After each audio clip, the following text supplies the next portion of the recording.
नमस्ते दोस्तों। आज हम कूड़े वाले पर कविताएं आपसे साझा करेंगे। इस विषय पर कुछ कविताएं हमने पीछे एक सत्र में आपसे साझा की थी। ये मेरे एक कविता संग्रह कूड़े के सपने से ली गई हैं। इसमें कुल 33 कविताएं हैं और 17 हम पिछले सत्र में आपसे साझा कर चुके हैं। आज 18वीं कविता से आरंभ करते हैं। इसका शीर्षक है इज्जत की सांस।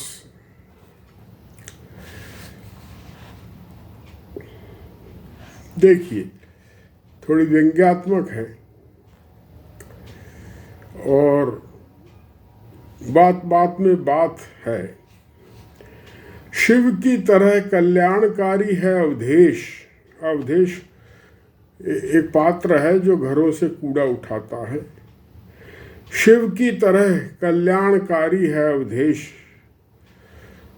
कूड़े वाला महाकाल का अंश है जिसे भेजा है शिव ने पृथ्वी पर हमारे कल्याण के लिए। पैर छुओ इसके, चरणामृत पियो, मान रखो शिव का। देखिए, इस धरातल पर आना ही मुश्किल है, लेकिन देखिए आप आ जाएंगे इस पर। पूरी कविता सुनेंगे, आगे एक आध सुनेंगे। शिव की तरह कल्याणकारी है अवधेश, कूड़े वाला महाकाल का अंश है जिसे भेजा है शिव ने पृथ्वी पर हमारे कल्याण के लिए। पैर छुओ इसके, चरणामृत पियो, मान रखो शिव का। मोदी जी तुमने भला करा, मोदी जी तुमने भला करा, जो बनारस के घाट की सफाई करने वालों के पैर धोए। बस चरणामृत पीना भूल गए। कोई बात नहीं, किसी दिन हमारे कूड़े वाले अवधेश के भी पैर पखार दो। संघ प्रमुख मोहन भागवत जी आप भी, ताकि पूरा संघ परिवार अनुकरण करे, ताकि कुछ दिन अवधेश भी आदर पा जाए, मोहल्ले में इज्जत की सांस ले सके कुछ दिन।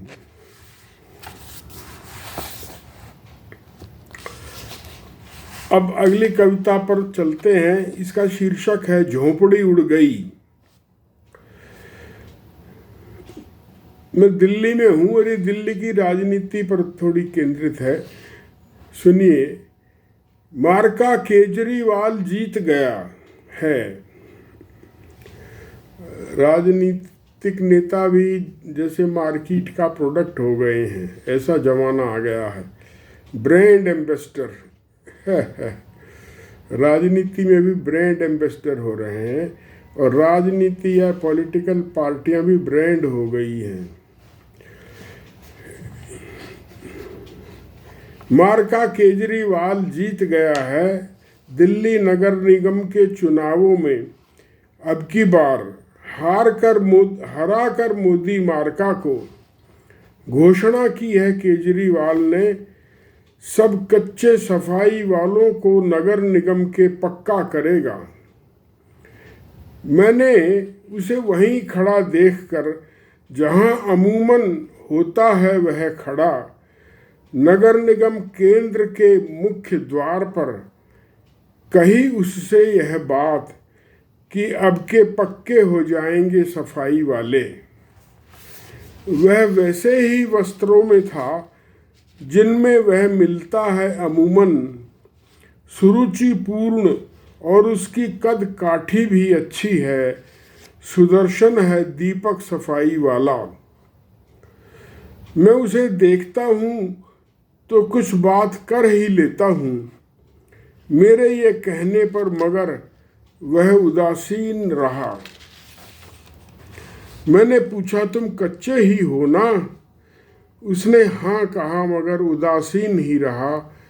उसके पास एक और नगर निगम का कर्मचारी खड़ा था अधेड़, वह भी वहीं दिख जाता है अक्सर, मगर वह भी नहीं बोला, और वह भी नहीं बोला जो केंद्र के बाहर सड़क पर झाड़ू लगाता है रोज। जवान, मजबूत, अनगढ़, काला, वह भी कच्चा ही है मुझे मालूम है, मगर वह भी नहीं बोला। दीपक चला गया देखो कहकर, देखो देखते हैं। दीपक चला गया देखो कहकर, मैंने उस जाते हुए से पूछा क्या ठीक नहीं है? नहीं ठीक है, कहा उसने जाते जाते। अब मेरी समझ में आया उसके जाने के 2 पल बाद, और दूसरों के भी चुप रह जाने के 2 पल बाद, और तीनों की उदासीनता के भी 2 पल बाद, कि ये सारे एवजी हैं। एवजी माने ये किसी की जगह यानी कच्चे कर्मचारी के एवज में काम करते हैं। कच्चा कर्मचारी अपने को मिलने वाली पगार में से कुछ अपने पास रखता है, कुछ अफसर को देता है और कुछ अपने एवजी को। अब एवजी के हाथ से उसकी नौकरी जाने वाली है। बारिश से पहले आंधी आई, किसान हल चलाएंगे, मगर खेत मजदूर की झोंपड़ी उड़ गई।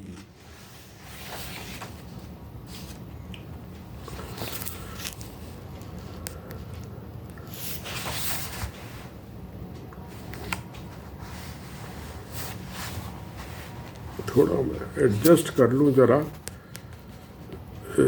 हाँ अब ठीक है। अब अगली कविता देखिए, शीर्षक है जन्म मरण, जन्म मरण। कूड़े वाले के घर जब कोई मरता है, सब आकर कहते हैं यह मिट्टी है, इसे उठाओ, चलो ले चलो, देर हो रही है। और हमारे यहाँ जब मरता है तो जो आते हैं पूछते हैं कब है संस्कार।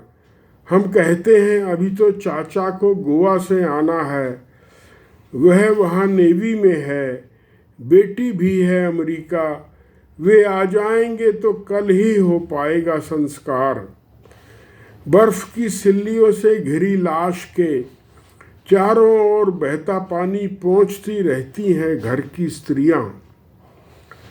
बच्चे भी ज़्यादा होते हैं कूड़े वालों के, एक आध कहीं खेल रहा है, माँ को पता नहीं चलता, एक आध कहाँ खेल रहा है, माँ को पता नहीं चलता। ऐसे ही 1-2 गुजर भी जाएं तो भी माँ बाप को दिखते रहते हैं 2-4। हमारे यहाँ एक तो बच्चे गली में खेलते ही नहीं, पार्क में जाते हैं खेलने तो कोई बड़ा साथ जाता है। वह हो जाए अगर बीमार भी तो माता पिता डॉक्टर पर दौड़ते हैं लेकर, मृत्यु का तो विचार ही असंभव है। कूड़े वाले के यहाँ जब होती है शादी, वह 2-4 दिन में कर्ज लेकर कर डालता है। हमारे यहाँ बरसों चलती है तैयारी, कार्ड कैसा छपेगा, क्या पहना जाएगा, कब कौन नाचेगा किस गाने पर, डांस मास्टर तक नियत कर लिया जाता है। कौन से होटल में आएगी बारात, मेन्यू क्या होगा, किसको क्या दिया लिया जाएगा, हर चीज़ पर ध्यान दिया जाता है। और शादी के बाद कम से कम 1 हफ्ते तक घर पर जलती रहती है रोशनी। हम भी थे पहले कूड़े वाले। मैंने अपने बचपन में अपने घर ऐसे ही निपटाते देखे हैं, मरण और शादी और जन्म जैसे कूड़े वाले के घर निपटाए जाते हैं। दरअसल पहले सब कूड़े वाले थे, सबके घर ऐसे ही मनाए जाते थे समारोह, ऐसे ही जलाया जाता था मरने पर। की जाती थी 13वीं या 17वीं बिना किसी पुजारी के सहज भाव। यह जीवन का सहज योग था जो बचा हुआ है अभी कूड़े वाले के पास। इसलिए वह सहज स्थिति प्रज्ञ है। उससे ही प्रेरणा लेकर कृष्ण ने अर्जुन को उपदेश दिया था स्थिति प्रज्ञता का गीता में। सारा धन इस जमीन से उपजा है और पहले जमीन किसी की नहीं थी। वह उपलब्ध थी सबको हवा की तरह, पानी की तरह, जंगली बेर की तरह। उस पर कोई पहरा नहीं था। जब से बैठा है पहरा, पैदा हो गए हैं हम में से ही कूड़े वाले। मसलन अवधेश जो मेरे घर आता है, शमशान में रहता है, गंदे नाले की मुंडेर पर घर है उसका। वाह राम जी।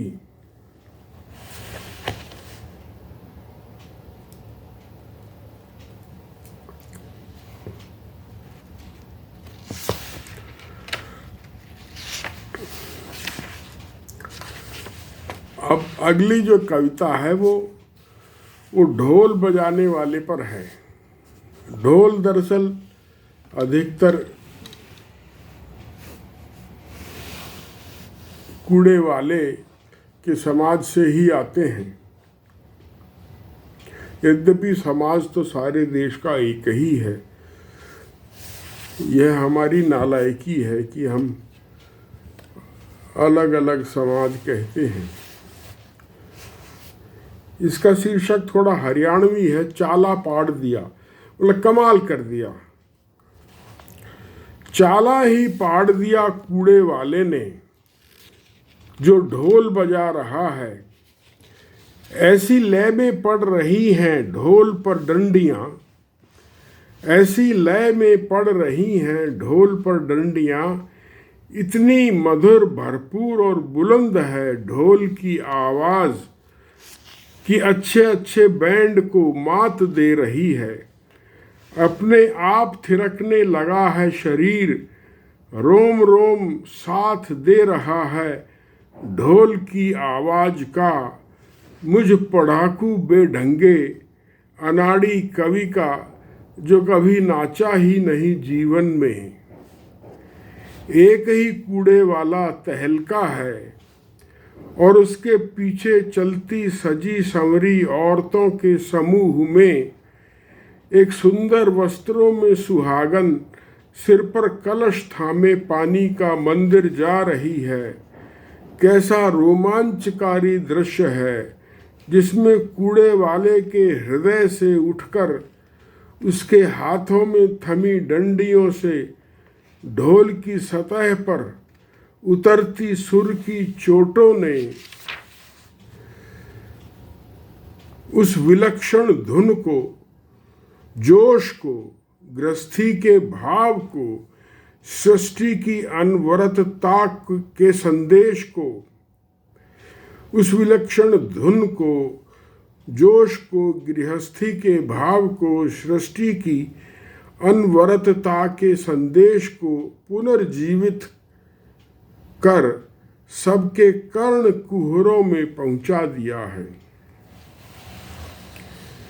पहुंचा रहा है ऊर्जा के प्रबल वेग को, भारत को, उसके आत्म को, उसकी जमीन आसमान को, उसके सब जीवों की हलचल को, उठती गिरती तेज होती हृदय सी धड़कती लय ताल में। साक्षात सुरों के स्वामी नटराज भगवान शंकर उतर आए हैं कूड़े वाले की देह में।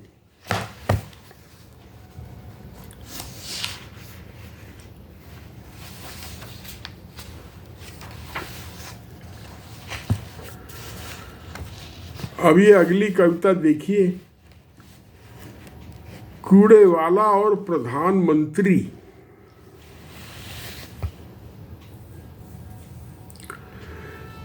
कूड़े वाले यह न सोचना, तुझे नहीं चाहता कोई गैर कूड़े वाला, या तेरा कोई मित्र नहीं है बृहत्तर समाज में। हमारा प्रधानमंत्री तेरा भक्त है, रोज करता है तेरी पूजा, तू ही बचाए हुए है उसकी कुर्सी। याद नहीं तुझे बनारस में कितनी श्रद्धा से तेरे पैर पखारे थे उसने, और बाद में साफ तौलिए से पोंछे भी थे सबके सामने, पूरे देश के सामने, यहाँ तक कि पूरी दुनिया के, क्योंकि तुम दोनों रूबरू थे टेलीविज़न पर। वाह क्या बात है, जब से कोरोना आया है तब से बड़े प्रेम से तुझे खिला रहा है राशन, भोग लगा रहा है तुझे, तू ही बचाए है उसकी कुर्सी। चारों ओर चर्चा है उसकी तुझमें भक्ति की, तेरी कृपा है असीम जो तू उस पर क्रोधित नहीं होता, सबका ध्यान लगाए रहता है उसकी भक्ति पर। धन्यवाद। आज का सत्र हम यहीं समाप्त करते हैं, फिर मिलेंगे इसी श्रृंखला में। नमस्कार।